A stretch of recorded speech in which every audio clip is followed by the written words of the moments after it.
안녕하세요. 저는 인천에 사는 평범한 30대 여성입니다. 결혼해서 예쁘게 잘 사는 분들도 물론 많지만 요새는 옛날보다 이혼 가정이 더 늘어난 것 같습니다. 사연 라디오를 듣다 보면 제 남편만큼이나 파렴치한 인간들이 많더라고요. 저도 오늘 속 시원하게 털어놓고 싶어 사연 보냅니다.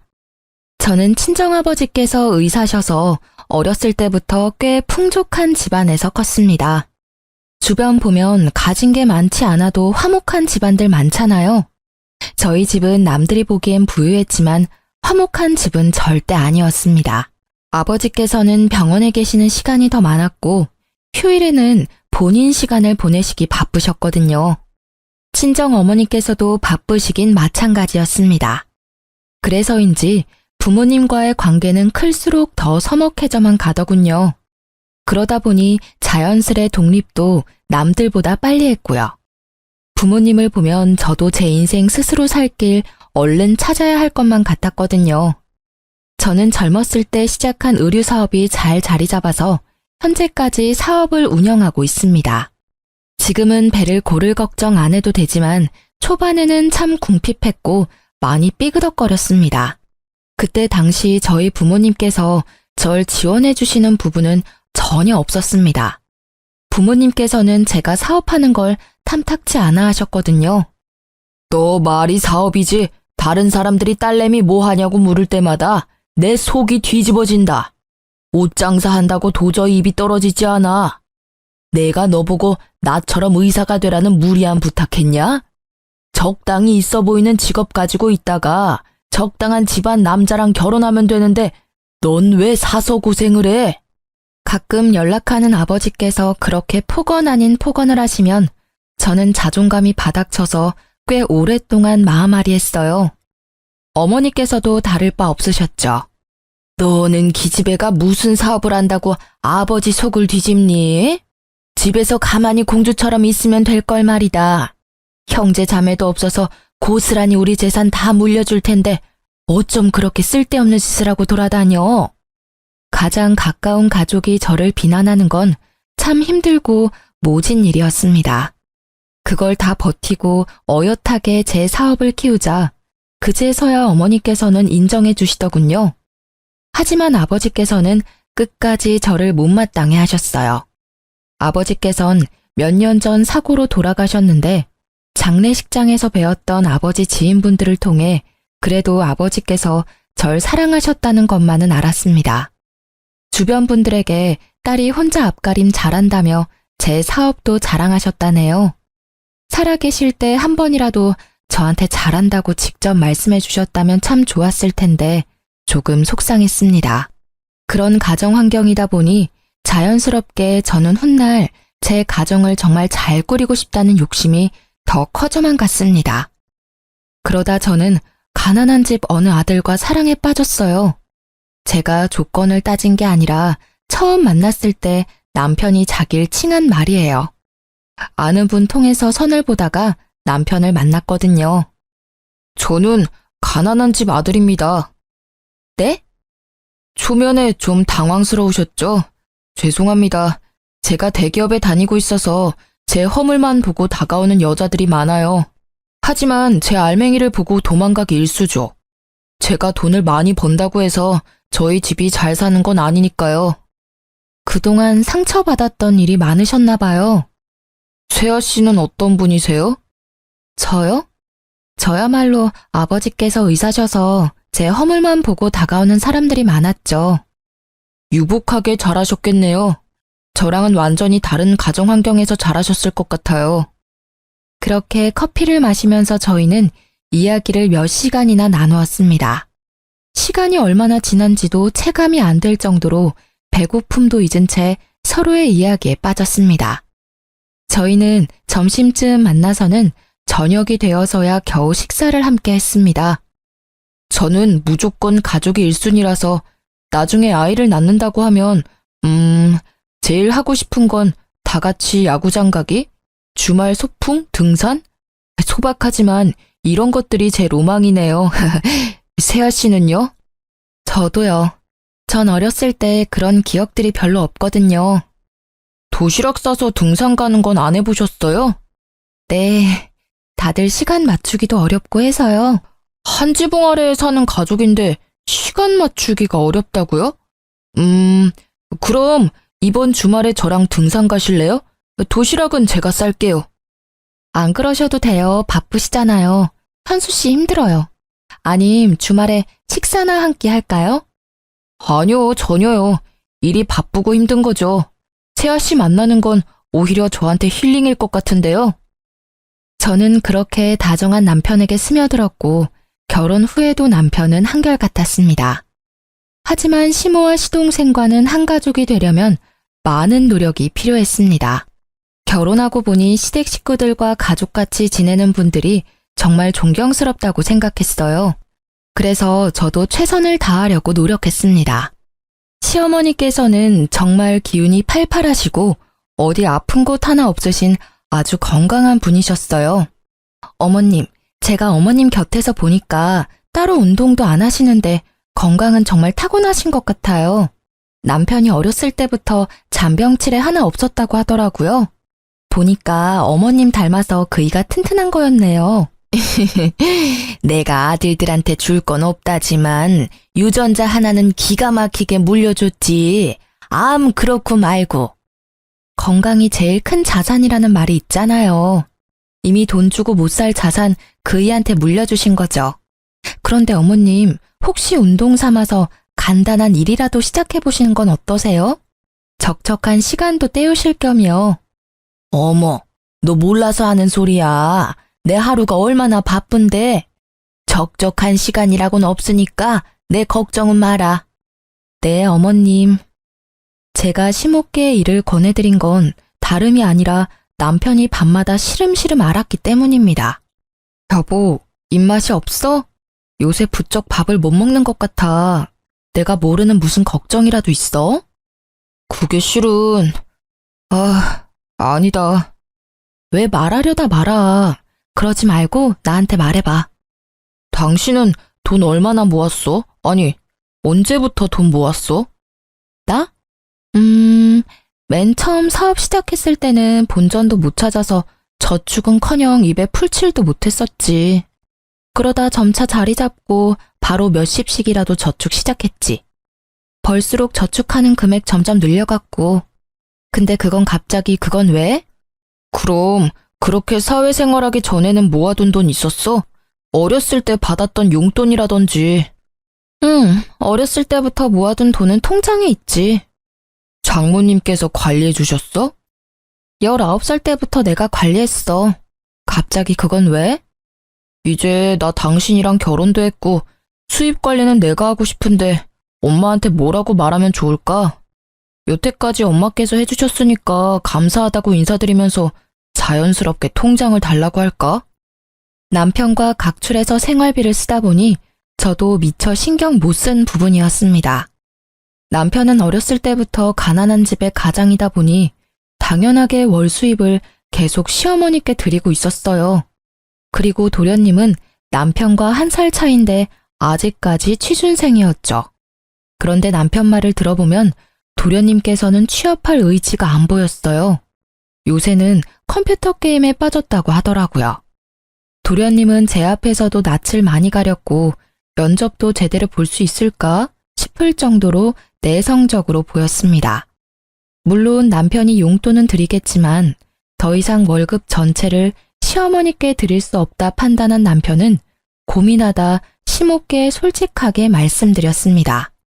엄마, 이제 저도 결혼했고 어엿한 가정이니까 제 월급은 제가 관리할게요. 그동안 감사했어요. 앞으로 용돈은 적은 금액이지만 챙겨드릴게요. 뭐? 그게 뭔 소리다냐? 현수 네가 이 집의 가장인데 네 월급 없으면 우리는 어떻게 살라고? 엄마, 저 이제 세아 씨랑 결혼했으니 이 집에서는 독립한 거잖아요. 세아, 너 말해봐라. 네가 우리 현수 꼬드겼냐? 너는 넉넉한 의사 집안에서 태어났다며? 가진 게 우리보다 많을 거 아니냐? 벼룩의 간을 빼먹어라. 어떻게 우리 장남 월급까지 가져가려 해? 가만 보니 그래서 나한테 은근슬쩍 일하라고 권유했던 거구나? 너 정말 무서운 애야. 어머님, 그런 게 아니라요. 엄마, 도대체 왜 이래요? 세아 씨 앞에서 나 창피해 정말. 애초에요, 내가 결혼했으면 먼저 말 꺼내기 전에 엄마가 나한테 통장 줬어야 하는 거 아니에요? 형, 엄마한테 소리 지르지 마.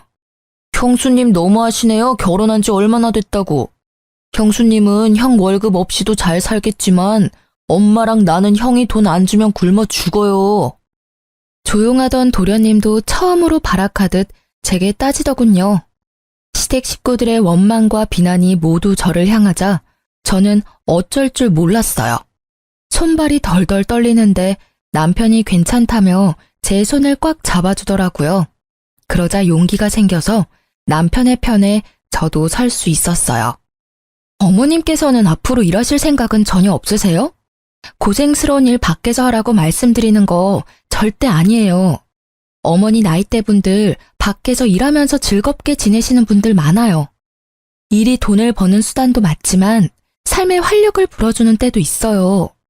그리고 각자의 몫이라는 게 있잖아요.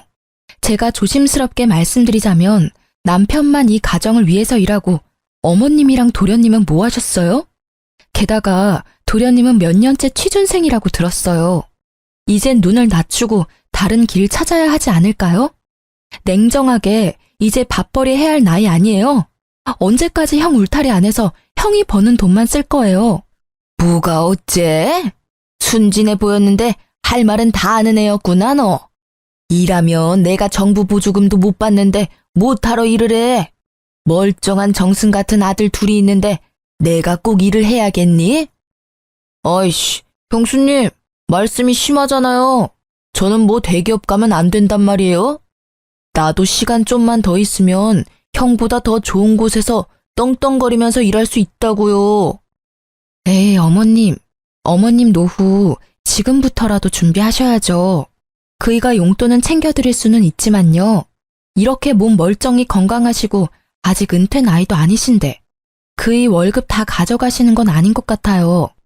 그의 경제관념이 걱정이시라면 제가 통장 관리할 테니 이제 걱정 마시고 결혼했으니 저한테 넘겨주세요. 그럼 제가 도련님 취업 자리도 같이 알아볼게요. 그리고 도련님, 거울 좀 보세요. 이발은 언제 하셨어요? 면접 볼 의지는 있으세요? 매일 컴퓨터 게임하느라 방에 틀어박혀 있으니 머리카락이 저랑 비슷할 정도로 잘하셨어요. 단발머리로 면접 보겠다고요? 제가 오목조목 할 말 다 하자 시모와 시동생은 당황하더군요. 할 말을 제가 다 해주자 남편은 행복한 얼굴이었어요. 그동안 자리 잡았던 근심 걱정과 그늘이 얼굴에서 다 사라지더라고요. 그런데 그때 어머님이 하시는 말씀에 남편은 주저앉고 말았습니다. 에휴, 월급 뭐 얼마나 된다고 모아놓은 것도 없는데 뭘 통장을 달래? 저는 당연히 모아둔 돈이 없을 거라 조금이나마 예상했고 남편은 단 얼마라도 시모께서 모아주실 줄 알았나 봐요. 어머니, 저 얼마나 힘들게 일해왔어요. 저 안 해본 아르바이트가 없고요. 겨우 혼자 힘으로 대기업까지 들어갔어요. 엄마가 사람이라면 자식 새끼 정말 위하신다면 그러면 안 되는 거잖아요. 단 얼마라도 저 위에서 남겨주실 생각 없으셨어요? 저는 저 혼자 희생하는 게 당연한 건 줄 알았거든요. 그런데 다른 집들은 안 그래요. 가족이라면 다 같이 으쌰으쌰 해야 하는 거잖아. 왜 그동안 나만 이렇게 힘들게 살아온 건지 정말 억울하다고요. 현우, 너도 이 새끼야. 당장 편의점 알바라도 해봐. 네가 사람이냐? 형, 아들, 너 고생하는 건 알지, 아는데, 아휴, 갑자기 이게 다 무슨 일이람? 더 말할 것도 없어. 연예인들이 왜 부모 자식 간에 연 끊는 줄 알겠어요. 엄마 다신 나 볼 생각하지 말아요. 현우, 너도 엄마 잘 모셔라.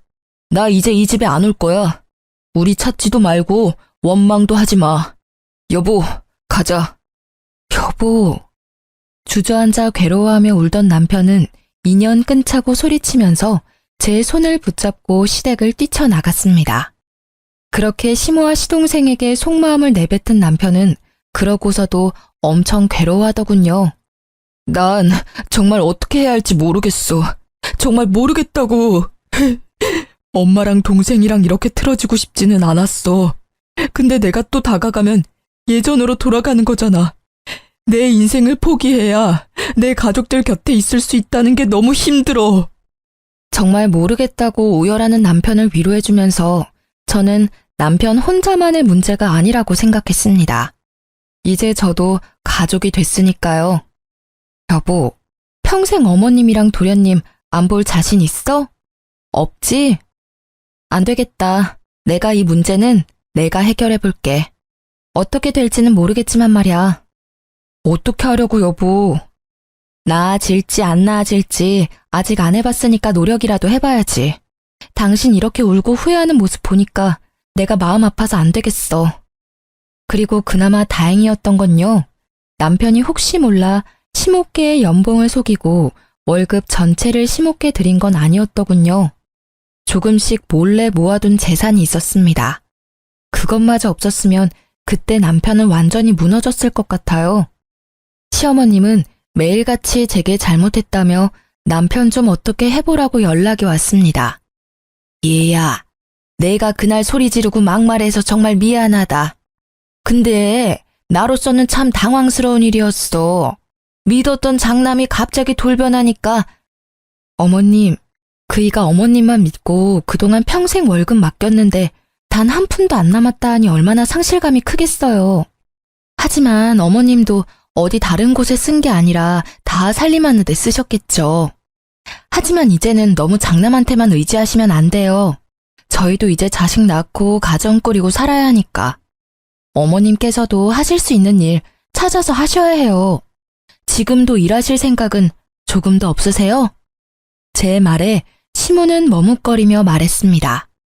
뭐, 내가 할 줄 아는 건 살림뿐인데 밖에서 뭔 일을 하겠니? 어머님, 저 믿으세요?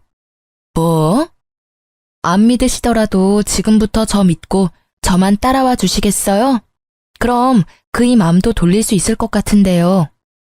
시모는 알겠다고 마지못해 끄덕이셨고 저는 시모와 도련님이 직업훈련을 받을 수 있도록 열심히 알아봤습니다. 정부에서 하는 사업에 시모와 시동생이 해당하는 건 모조리 신청해줬습니다. 어머님께서는 요리학원을 다니셨고 도련님은 컴퓨터 학원을 다녔습니다. 그리고 어머님께서 자격증을 준비하시는 동안 저는 제가 엄마께 받은 건물 1층에 작은 식당을 열 준비를 하고 있었습니다. 남들은 호구 같다고 가난한 집안에 다 퍼주고 있다고 욕할지 몰라도 제가 월세 조금 적게 받고 돈 욕심 부리지 않으면 모두가 화목해지는 일이었으니까 조금의 희생은 하고 싶었어요. 가족이니까요. 대신 제 건물인 건 남편에게도 말 안 했습니다. 어머님, 그동안 고생 많으셨어요. 저는 어머님께서 잘 해내실 줄 알았어요. 고맙다. 네 덕에 내가 사람 구실은 하게 됐구나. 그런데 말이다. 자격증은 땄어도 식당에서 일하는 건 좀 무서워. 누구 밑에서 이 나이에 갑자기 일한다는 게 용기가 참 나지 않아. 어머님, 걱정하지 마세요. 오늘 저랑 갈 곳 있다고 말씀드렸죠? 짜잔! 여기는 뭐 파는 곳이냐? 아직 문 안 연 것 같은데? 어머님이 하시고 싶은 걸로 하세요. 여기 어머님 가게예요. 제가 이 가게 사드릴 수는 없어도 월세로 얻어드릴 수는 있거든요. 좋은 주인 덕분에 보증금 많이 올리고 월세는 10만 원대예요. 어머님 10만 원은 감당하실 수 있으시죠? 앞으로 여기서 새 출발하시는 거예요. 제가 옆에서 많이 응원할게요. 아이고, 이게 다 무슨 일이야? 꿈이야 생시야? 정말 여기가 내 가게야? 조그맣지만 있을 건 다 있네. 정말 고맙다 새애기야. 복덩이가 우리 집안에 굴러왔어. 어떻게 이런 생각을 했니? 저를 부둥켜 안고 눈물을 훔치는 시모를 보고 저는 그제서야 안심이 됐어요. 어머님, 그리고 남편이 앞으로 용돈은 못 드려요. 그것 대신 제가 어머님 새 출발 도와드리는 거예요. 아셨죠? 그럼 앞으로 너네 지원 일절 필요 없다. 오히려 내가 벌어서 너네 용돈 줘야지. 내가 받은 게 있는데. 그렇게나마 남편의 월급을 지킨 저는 시동생을 만나 중소기업 면접 보는 걸 도와줬습니다. 역시나 도와주니까 시동생은 금방 나쁘지 않은 곳에 취업 성공하더군요. 대기업만한 회사는 아니니깐요. 시동생은 한 번에 회사에 합격하자 얼떨떨해 하더라고요. 형수님, 저 정말 합격할 줄은 몰랐어요. 그동안 자격지심 부려서 죄송해요. 형처럼 대기업은 아니지만 형수님 덕분에 저도 앞으로 사람 구실하면서 살겠네요. 감사합니다. 도련님 마음 먹고 하시면 뭐든 잘 해내실 거라 생각했어요. 취업 진심으로 축하드려요. 자리 잡으면 그이한테 한번 연락 먼저 해주세요. 그때 그렇게 시댁에서 나오고 혼자 얼마나 괴로워하는지 몰라요. 도련님 취업한 거 알면 남편도 엄청 기뻐할 거예요. 형수님, 저희 집 은인이세요. 진짜 감사합니다. 솔직히 인연 끊는 게 형수님한테는 더 좋은 일이었잖아요. 그런데 외면하지 않고 저희 가족 관계 회복도 도와주고 일자리도 찾아줘서 정말 고맙습니다. 도련님, 저한테 더 좋은 일은 가족들 다 같이 행복하게, 화목하게 지내는 일이에요.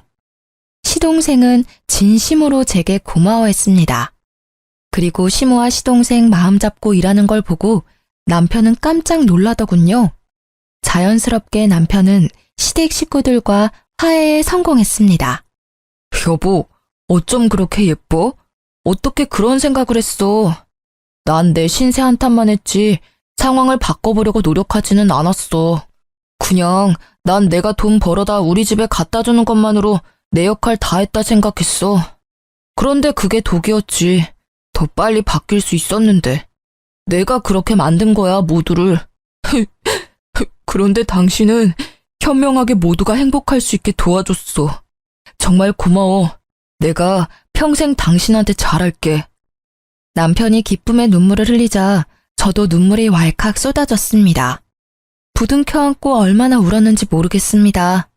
그렇게 평화를 되찾은 줄 알았으나 제 평화는 오래 가지 않았어요. 여보, 출장 잘 다녀와요. 몸 조심하고 내가 꿈을... 아니다. 그냥 조심해서만 다녀와요. 여보, 나 보고 싶어도 조금만 참아. 서방 일 열심히 하고 올게. 도착하면 전화할게. 근데 연락 자주는 못할 거야. 이번에 중요한 미팅 건이라. 알지. 난 걱정하지 말고 다녀와요. 전날 안 좋은 꿈을 꿔서 저는 남편에게 말하려다 혹시 미팅에 지장이 있을까봐 입을 다물었습니다. 그저 몸 조심해서 다녀오라는 말만 반복했죠. 그런데 남편을 마중하고 저도 출근해서 제 직원들이랑 회의를 바쁘게 할 때였어요.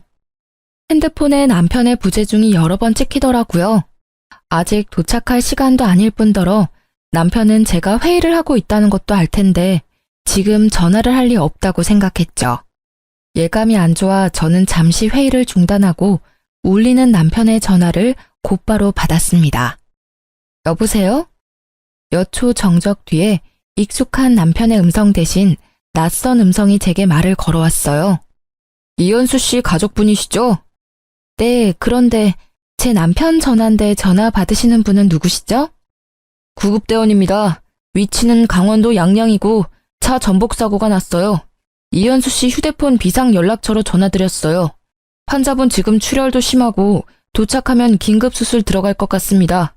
땡땡 병원으로 옮기는 중이니까 지금 바로 오실 수 있으세요? 다급한 목소리의 구급대원의 말을 듣고 머릿속으로는 보이스피싱인가 싶었어요. 하지만 돈을 요구하는 게 아니라 병원으로 곧바로 오라는 말에 바로 정신이 들더군요. 주저앉아 슬퍼할 시간도 없었어요. 바들거리는 몸을 겨우 일으켜 직원 한 명에게 부탁해서 병원으로 갔습니다. 제가 운전을 하면 큰일 날 것 같고 택시를 타야겠다는 생각도 안 들었거든요. 어떡해. 대표님, 괜찮을 거예요. 진정하세요. 다행히 남편보다 더 일찍 도착해서 저는 구급차를 기다리고 있었어요. 응급실에 곧바로 교통사고 환자라고 시끄럽게 들어오는데 제 남편인 걸 직감했죠. 그런데 남편 옆에 나란히 실려온 젊은 여자가 있었어요. 보호자님, 이현수 환자 바로 수술 들어갈게요. 저 옆에 여자분은 왜 같이 실려왔나요? 동승자라고 하던데요. 바쁜 간호사에게 더 묻지는 못하고 저는 곧바로 남편의 소지품을 건네받자마자 핸드폰을 확인했습니다. 남편의 상사가 여러 통 전화가 와 있더군요. 뒤늦게 제가 남편 상사와 통화를 하게 되면서 남편과 같이 실려온 여자가 남편 회사 인턴 직원이라는 걸 알게 됐습니다. 남편이 분명 이번 출장은 혼자 간다고 말했었지만 일정이 바뀌어서 같이 가게 됐나 보다 생각했습니다. 시모와 시동생에게도 연락을 하고 나서야 저는 다리에 힘이 완전히 풀려서 수술실 앞에 주저앉았습니다. 그렇게 혼자 소리 없는 눈물을 흘리는데 통화한 지 얼마 안 된 시모께서 한달음에 응급실에 달려오셨습니다. 아이고, 많이 놀랐지, 아가? 어머님. 내가 여기저기 물어보니까 다행히 머리는 안 다쳤다고 한다. 얼마나 다행이니? 너는 괜찮냐? 어머님이 오히려 제 앞에서 무너지실 줄 알았는데 되려 저를 위로해 주시더군요. 남편은 회복실에서 몇 시간 있다가 일반 병실에 옮겨졌어요. 여보, 괜찮아? 여보. 으이그 이놈아. 네 마누라랑 네 엄마랑 놀라서 심장이 다 쪼그라들었다.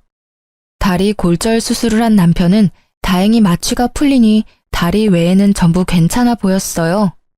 세아야, 너무 걱정하지 마라.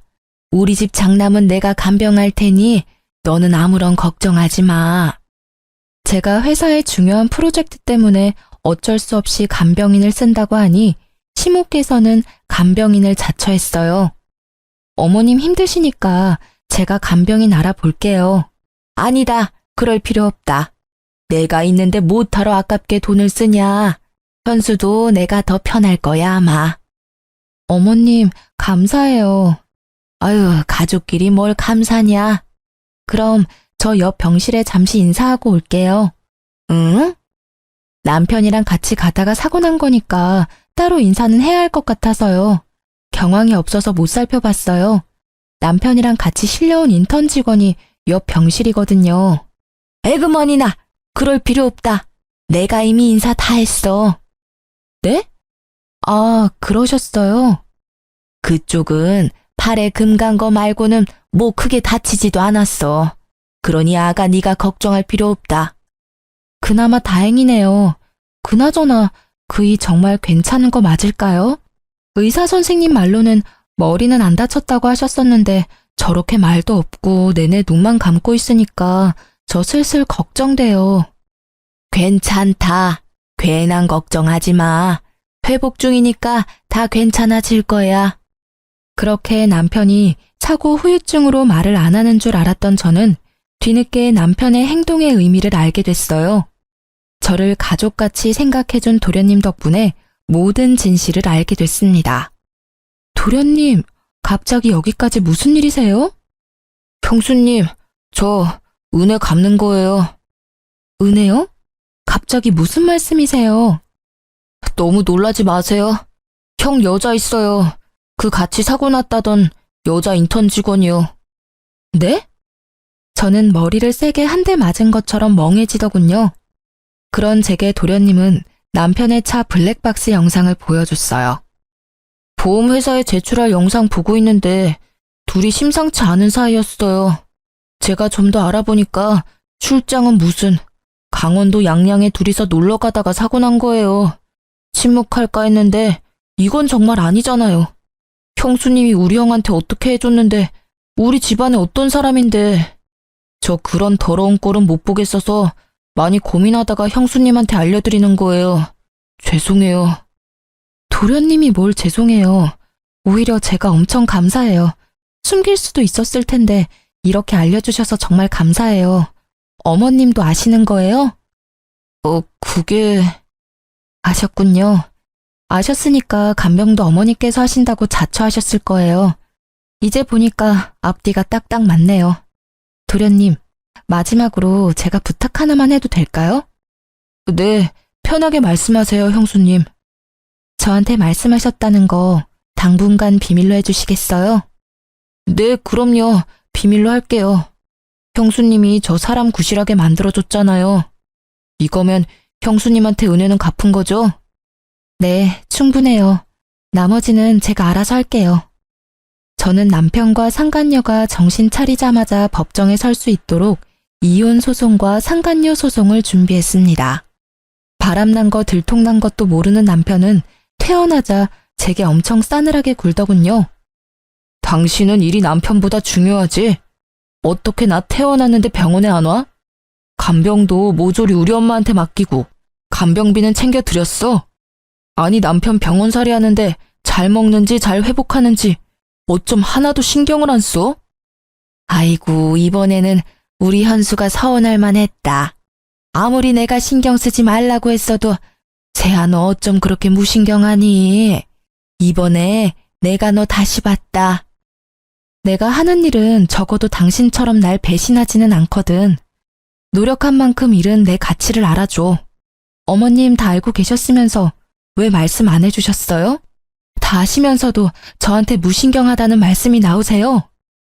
이 여자가 지금 뭐라는 거야? 이제 위아래도 없지?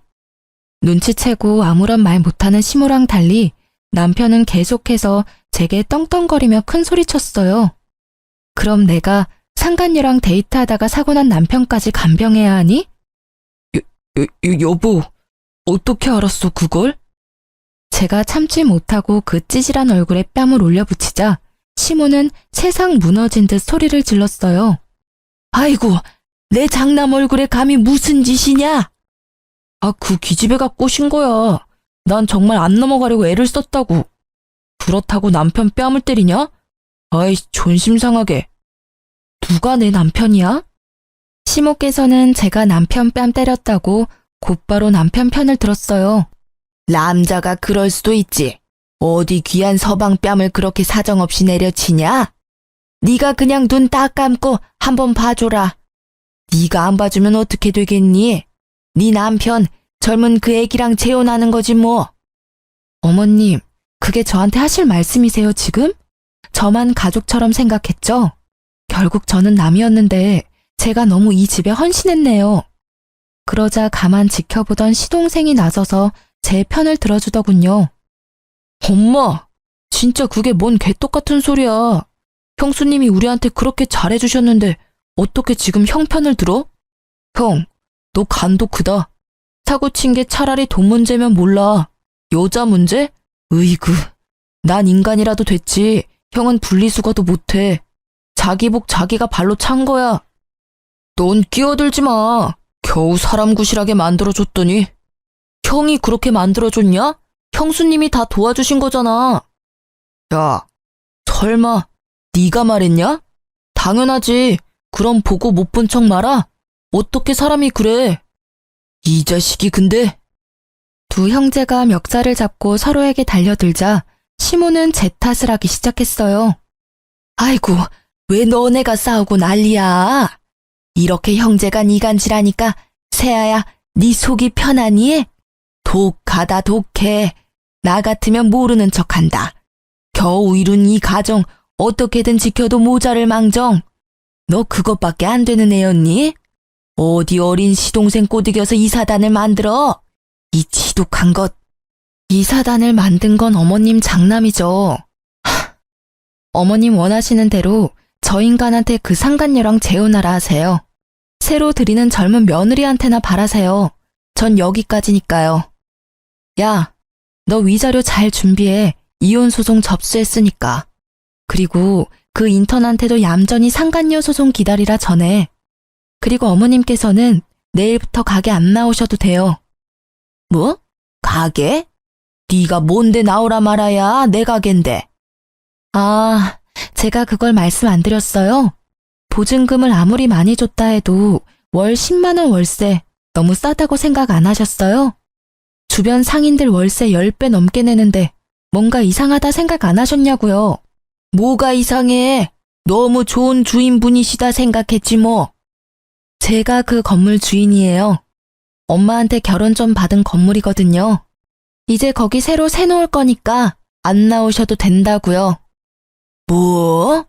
어머, 그게 네 건물이야? 그런 중요한 말을 왜 이제야 해? 긴 말 필요 없고 현수 너 세아한테 얼른 사과해라. 건물주 며느리랑 대기업 인턴 나부랭이 며느리 중에 당연히 건물주 며느리지. 아까 못 들으셨어요? 저 이 사람이랑 이혼할 거라고요. 아이고, 나 그 가게 정들어서 못 떠난다. 착한 네가 좀 모르는 척하고 넘어가주면 안 돼? 내가 또 어디 가서 일자리 구하겠어. 저한테는 정 같은 건 없으시고 그 건물에는 정이 많이 드셨어요? 어머님, 정말 끝까지 이기적이시네요. 잘나고 귀한 어머님 장남한테 가게 하나 구해달라고 하세요. 여보, 그러지 마. 왜 이렇게 극단적이야? 일단 우리 둘 집 가서 다시 얘기하자, 응? 내가 이렇게 빌게 정말 잘못했어. 잠시 내가 미쳤었나 봐. 갑자기 버는 돈이 족족 나한테 들어오니까 어떻게 어디에 써야 할지 모르겠더라. 그런데 그 애가 맛있는 거 사달라고 할 때마다 사주는데 희열감이 느껴졌어. 젊은 여자애랑 데이트다운 데이트하니까 왜 나 젊었을 때는 이런 데이트 못했을까 싶고 너무 설렜어. 그래서 그랬던 거야. 그 여자애가 좋았던 게 아니라 그 상황이 좋았던 거라고. 남편의 머릿속 사상은 상상 이상으로 역겨웠습니다. 지가 뭘 잘못했는지 모르면서 아직 다친 다리가 회복되지 않은 남편은 절뚝거리는 다리로 눈물까지 쏟아내며 저를 붙잡더군요. 그리고 저를 못 나가게 막는 시모에게 말했어요. 어머님, 그동안 제가 가족이라고 절감한 월세 한꺼번에 청구해드려요? 아이고, 미안하다. 잘못했어. 그날 시동생이 배웅해줬고 그게 시댁에서의 마지막 일이었습니다. 그런데 겁도 없이 간이 큰 상간녀는 제 번호를 알아냈더군요. 우리 좀 만나요. 건방지구나. 어딜 오라가라야. 시끄럽고 당장 나 있는 곳으로 오라고. 대학 졸업반인 상간녀는 어린애 떼쓰듯 저를 자기 회사 및 카페로 불렀어요. 제가 그곳에서 만나자 한 게 아니라 상간녀가 꼭 거기서 만나야 한다고 했죠. 간땡이가 큰 건지 눈치가 없는 건지 이해가 안 됐지만 저는 오히려 잘된 일이라 찾아갔어요. 제발 이혼 소송 중인 남편과 마주치길 바랬습니다. 너 무슨 생각으로 날 여기로 부른 거니? 내가 너 하는 꼴이 너무 웃겨서 와봤어. 여기 회사에 날 부른다고? 너 진짜 어리긴 어리구나. 눈이 있음 보라고요. 눈 제대로 달렸으면 현실을 직시하라고요. 나랑 그 사람이랑 어울리는지 당신이랑 그 사람이랑 어울리는지 잘 봐봐요. 그 사람 옆은 내가 더 잘 어울려요. 어디 상간녀 주제에 말이 많아. 야, 너 인턴이라며. 정직원도 아니면서 무슨 부심이야? 너 니네 부서 사람들은 알아? 너랑 내 남편이랑 바람난 거? 회사에서는 알까? 모르겠지. 알면 네가 계속 여기 있을 리가 없어. 내가 가서 고발이라도 할까? 저는 저를 도발하는 상간녀에게 일부러 큰 목소리로 말했습니다. 카페에 앉아있는 남편의 회사 동료들이 들을 수 있게요. 주변에는 익숙한 얼굴에 남편 동료들도 얼핏 보였거든요. 상간녀는 본인이 저를 거기까지 불러놓고 새빨개진 얼굴로 울먹이더군요. 지금 뭐 하는 거예요? 당장 앉아요? 여기서 소란 피우지 말라고요. 아니, 넌 날 여기까지 불러놓고 이런 상황은 생각도 안 해봤니? 당신 부끄럽지도 않아요? 부끄러워해야 하는 건 너지. 남의 남편 빼앗고 상간녀 소송 당한 거 부끄럽지도 않아? 소송 취하해달라고 빌지는 못할 망정 어디서 개수작이야? 저는 그 말을 끝으로 커피잔을 들어 상간녀 머리로 기울였습니다. 자기야, 이 여자 좀 말려봐. 그 광경을 목격하고 몰래 목발 짚으며 빠져나가려는 남편을 기어코 붙잡는 상간녀였죠. 사람들은 웅성거렸고 저는 유유히 그곳을 빠져나왔습니다. 남편의 일그러진 얼굴은 평생 잊지 못할 것 같아요. 그 얼굴에는 후회와 창피함, 좌절이 모두 섞여 있었답니다. 상간녀는 관심종자처럼 끝까지 카페에서 어린애처럼 울더군요. 그게 영원히 자기를 따라다닐 흑역사가 될지 몰랐나 봐요. 그 후에 시동생이 말해주기를 전 남편과 상간녀는 회사 내에 불륜 소문이 파다하게 났다고 합니다. 사내뿐만 아니라 밖으로도 소문이 나돌기 시작하자 풍기문란죄로 전 남편은 인사조치 당하고 연봉이 삭감됐다고 하네요. 상간녀는 당연히 인턴에 잘렸다고 하고요. 그런데 웃긴 게 그 난리를 피웠는데도 상간녀와 전 남편은 시댁의 살림을 합쳤다고 합니다. 시동생은 일부러 남편이 보지 않을 때 상간녀한테 돈 빌려달라고 괴롭혔다고 하네요. 본인 말로는 양아치 건달 도련님 컨셉을 했다고 하네요. 시모 또한 엄청나게 하녀 취급을 했다고 합니다. 시동생에게 들은 내용대로 잠깐 들려드리자면, 형수. 네? 돈 좀 있어요? 돈이요? 아이씨, 전에 있던 형수는 돈 잘 벌어서 용돈도 주고 그랬는데 형수는 뭐 줄 거 없어요? 어리기만 했지 뭐 볼 게 어디 있다고. 우리 형 보는 눈도 없지. 어디서 이런 형수를 데리고 왔대? 그렇게 모욕감을 주면 상간녀는 남편에게 쪼르르 일렀다고 합니다. 그럼 돌아오는 남편의 말은, 야, 현명하게 대처 못해? 우리 집사람이었으면 말이야. 뭐? 집사람이 난데 누굴 말하는 거야? 너 말고 새야 말이야. 당신 자꾸 그 여자 얘기를 내 앞에서 왜 아무렇지 않게 내뱉어? 그렇게 상간녀와 전 남편은 싸우기 일쑤였다고 합니다. 시모는 가정을 깨지게 한 상간녀가 너무 괘씸하다며 엄청나게 시집살이 시켰다고 해요. 그렇게 영원할 것 같았던 상간녀와 깨지고 전 남편은 3달도 안 돼서 혼자가 됐다고 합니다. 전 남편은 곁에 아무도 없으니 법원에서 절 만나자 제게 아련한 눈빛을 보내며 다시 잘해보자 하더군요. 엄마도 너 보고 싶으시대. 나도 너 보고 싶었고. 헛소리 하지 마. 너 양심이 있냐? 너네 모자 진짜 지긋지긋하다. 내가 너 얼굴에 침이라도 뱉고 싶은데 참는다. 벌써 속으로는 가래침 수십 번 뱉었어.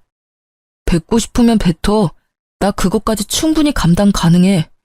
여보, 난 너 없으면 정말 안 되나 봐. 우리 좋았었잖아, 응? 뭔?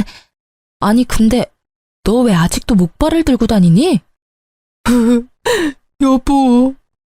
오열을 하며 전 남편이 털어놓는 진실에 저는 마음 편히 웃지도 못하겠더군요. 전 남편 교통사고 후유증 때문에 평생 한쪽 다리 재구실 못한다고 합니다. 천벌받았다 생각했어요. 혹시 자기가 다리를 절어서 외면하냐는 전 남편 말에 다리를 절지 않았어도 너는 내게 평생 아웃이라고 마지막 따끔하게 마무리했습니다. 전 시동생에게 듣기로 전 남편은 그나마 있는 재산마저도 제게 위자료로 물어주고 빈털털이래요. 게다가 또 시모의 소나기에 붙잡혔대요. 월급은 예전처럼 전 시모가 관리하고 전 시모는 다시는 일을 하지 않겠다고 전 남편에게 으름장을 놨다더라고요. 평생 서로의 지옥에서 영원히 못 빠져나오길 간절히 기도했네요. 다행히 전 시동생은 그 집에서 독립했다고 해요. 알아서 돈 관리하며 잘 살고 있다고 합니다. 상간녀는 제발 고소 좀 취하해달라고 싹싹 비는데 알바라도 해서 위자료 내라고 했죠. 아님 네 부모님한테 받으러 간다니까 어린 상간녀는 잠수를 타더군요. 그러다 상간녀는 부모한테 고소장을 들켜서 상간녀 엄마가 직접 상간녀 머리채를 제 앞까지 끌고 와서 딸 교육 제대로 못 시켰다며 사죄하셨습니다. 양쪽 위자료 두둑히 받아서 저는 새 출발하려고요. 사실 그 돈 없어도 저는 잘 살겠지만 금융치료라도 받아서 조금은 마음 회복됐습니다. 바뀌지 않을 것 같던 시동생은 인간됐고 바뀌지 않을 것 같던 시모는 여전히 안 바뀌었고 좋은 사람인 줄 알았던 남편은 좋은 사람이 아니었어요. 사람은 정말 겪어보지 않으면 알 수 없다는 말을 너무 온몸으로 겪어서 많이 힘들었습니다. 그래서 제게 앞으로는 좋은 일만 가득했으면 좋겠어요. 여러분이 끝까지 긴 제 사연 들어주셔서 오늘은 잠도 푹 잘 것 같아요. 감사합니다.